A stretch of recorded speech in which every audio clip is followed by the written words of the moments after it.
Hello everyone! Meg Atterbury here from Fox in the Forest. I am a full-time blogger and vlogger over at foxintheforest.net, where I cover incredible outdoor adventures in Colorado, the American Southwest, and Lake Tahoe. It is my mission to bring you beyond best of lists and really get you out there in a wild kind of way.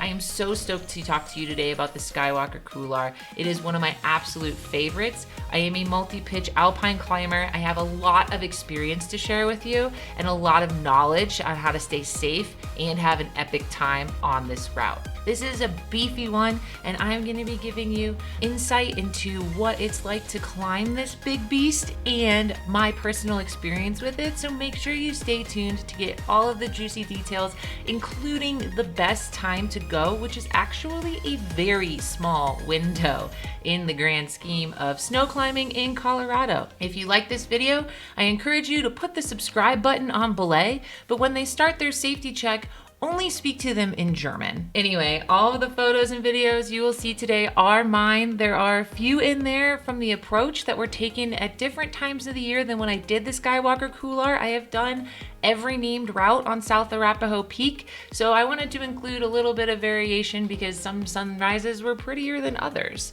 So let's jump right in. First of all, you'll find the approach to the Skywalker Couloir at the 4th of July Trailhead. The 4th of July Trailhead is down a long, bumpy, tedious road just outside of Ned. Most passenger cars are not going to be able to make it, and smaller SUVs are going to have a little bit of a tough time. But if you've got high clearance and four-wheel drive, if the road is open, it should be no problem. Now, the road typically does not open until June or later, hence the name 4th of July Trailhead. One thing I get asked a lot is, how difficult is this climb? For Colorado, the Skywalker Couloir is not a beginner couloir, and beginners should look elsewhere for snow climbs in Colorado. See my show notes for some ideas. This is a moderate to advanced route. The reason behind that is because it's extremely committing, very steep, and it's long. Now, you technically do not need ropes. Some people do opt to bring them for the Princess Leia finish. However, unless you're doing running belays, you're going to be belaying on very steep snow or ice. It'll be uncomfortable AF. And with all of that management of everything at that steep, you're better off just soloing it. It does get up to 65 degrees, and you will be soloing 65-degree ice. You absolutely will need crampons for this route, that goes without saying. And of course, you're gonna want ice tools as well. When we did it, we had one tool and one ice axe, and that worked fairly well for us. However, if I were to ever go do it again, I would certainly wanna have two tools instead of one. Now, the couloir itself is actually quite long. It's about 0.4 miles long, and it has 1,664 feet of elevation gain. So it's extremely steep and extremely long, and your bailout options aren't great. Descending the couloir would be an absolutely harrowing experience, and your only other option is to make it up to the point in which you get to choose from 3 separate routes and taking the easy finish. I'll give you all the details about the 3 finishes in just a second, but let's back up to the trailhead. The round trip distance for this route is 5.97 miles with 3,200 feet of gain. Just over half of that gain is the couloir alone, meaning that the couloir itself is a pretty steep climb, but the approach is relatively mellow and extremely beautiful. You'll have a relatively mild uphill gain for the first 2 miles. You're gonna follow signs for Arapaho Pass, and you're gonna turn towards South Arapaho Peak and the 4th of July mine. The mine was buried when we did this climb, so keep that in mind if you can't find it. And even some of the signage was buried when we did this climb, so it really helps to have a GPS with you. From there, you're gonna make your way to an obvious basin where you'll see the Skywalker Couloir. There's a pretty sizable boulder where you can leave your stuff and return back to after you're done climbing, and I would gear up from here. Now, The going gets steep pretty quickly. It's not long until you're up above 45 degrees on the ice, and you're going to continue to make your way up the obvious couloir until you reach a point that has 3 distinct options. The standard route is the Princess Leia finish. Now this finish is extremely steep. It gets up to around 65 degrees, and again, it's pretty much like free soloing a water ice too. You have a large cornice that you're contending with. Monitor the weather and snow conditions appropriately to decide if this is the safest finish on the day you're climbing. There is a mellow bailout on the left-hand side. Again, it's still snow, but the grade consistently lessens the higher up you go. The other option is the Han Solo finish. Now this is a little bit of a circuitous rock route that goes through Class 4 rock. Given the fact that you're going to be in mountaineering boots, I would highly recommend bringing a rope, some small cams, and a set of nuts if you're going to do this finish. I have seen people go up and down it. However, it looked a little bit dicey to me, so to each their own here.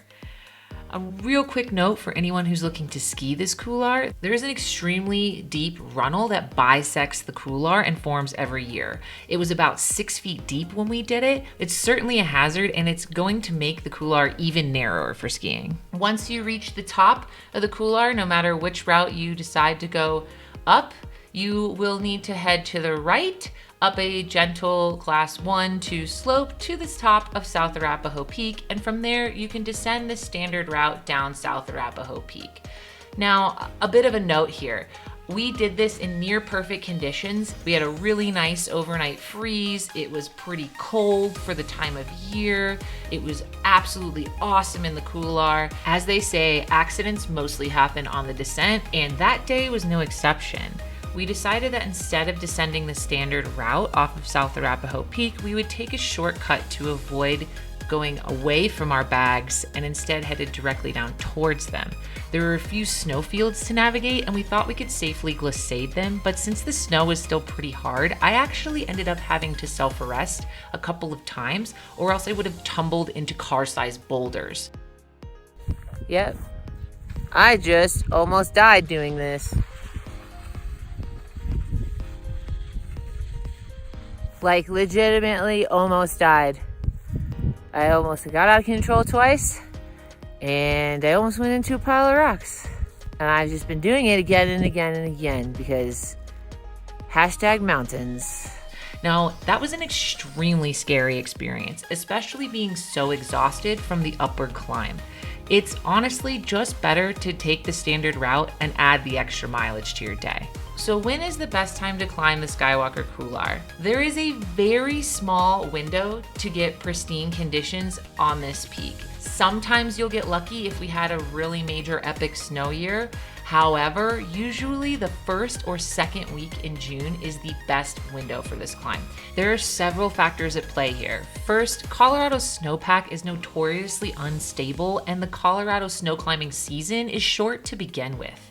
On top of that, you want to make sure that the 4th of July Trailhead road is open, or else you're going to be adding a lot of mileage to your day. And lastly, this is a southwest aspect that sees some wind loading. You're going to have to balance between the sun melting out the cornice to dangerous conditions and the snow being consolidated enough to climb. You really want to start watching the weather in mid-May, reading avalanche reports and checking in on road conditions. See if you can find a window with a really solid overnight freeze, and you're going to have pristine conditions if those temperatures stay really low throughout the morning. The last thing you want to do is be in this couloir when the snow starts to get junky and melt out, because it's exceptionally dangerous. As a result, you're going to want to opt for a really early start. Think between 2 and 3 a.m. So I hope you enjoyed watching this video. I encourage you to be safe, but get out there and slay it. And if you've done the Skywalker Couloir, I would love to hear your story, so be sure to leave me a comment down below. If you're looking for more incredible adventures that are a little bit off the beaten track, be sure to check out my blog, foxintheforest.net, where I talk about incredible outdoor feats in Colorado, the American Southwest, and Lake Tahoe. All right, happy sending. Bye.